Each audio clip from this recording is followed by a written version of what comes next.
Remember when Premier of Alberta Rachel Notley downplayed the BC government being able to do anything about the Kinder Morgan pipeline approval at this point? Because the federal government has the ultimate responsibility on decision making? Well, let's revisit how that all worked out before the pipeline was actually approved by the feds. Premier Christy Clark outlined specific conditions that the government had to meet in order for this project to go ahead. In particular, she outlined that the pipeline must receive regulatory approvals, come equipped with world-leading marine and land response systems, include Indigenous participation, and a fair share of benefits to British Columbians. So the feds came through on all of those requirements, and they listened to Clark's requests on those conditions, prompting her to endorse the project eventually. So Rachel Notley can't say that the provincial governments don't matter when it comes to approving major projects with conviction. Would she take this same stance if a new project of this magnitude was proposed for Alberta? That's doubtful. We already know that provinces have a say when it comes to projects being built on their turf. In fact, the provincial government in BC has intervener status on the project, just like the Alberta NDP do, so it really means nothing. And now there's a new deal between the BC NDP and the Greens, which guarantees support for NDP budgets and confidence votes, which makes the chances of the BC New Democrats forming government probable. Now, the Greens and the NDP don't agree on everything, but they do agree on stopping Kinder Morgan. Actually, leader of the NDP, John Horgan, is deciding which court case that's against the pipeline to jump on at this point.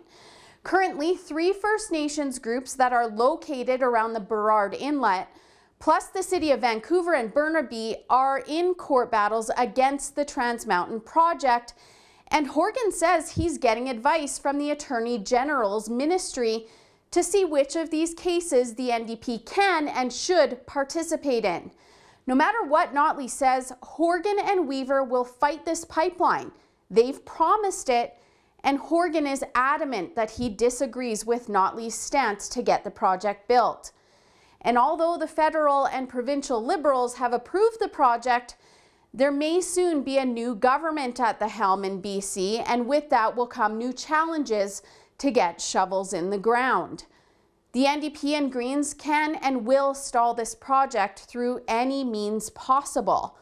Meanwhile, one of Rachel Notley's hired anti-oil, anti-pipeline activist pals, Karen Mahone, has filed a formal request for an investigation into Kinder Morgan's initial public offering through Stand, an environmental group that brags about keeping 2 trillion barrels of oil in the ground and used to be called Forest Ethics, which was founded by none other than Zipporah Berman, the activist that claims oil is corroding our democracy. Of course, Forest Ethics has accepted money from the Tides Foundation, who give grants to anti-oil campaigns that work to stop Canadian oil and gas projects.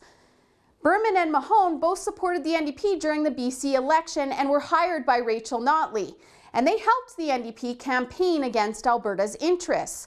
I still think Rachel Notley is a double agent. She supports pipelines and oil and gas projects one day, but hires anti-pipeline activists the next. And then she tells us that these activists don't have a part in decision-making when it comes to Alberta's pipeline infrastructure. Well, it's apparent that they campaigned for the candidates in the BC election that do. Actually, even Forest Ethics and Berman were listed as a part of a previous court challenge against TransMountain that was dismissed. So we know how much she wants to end the construction of this pipeline.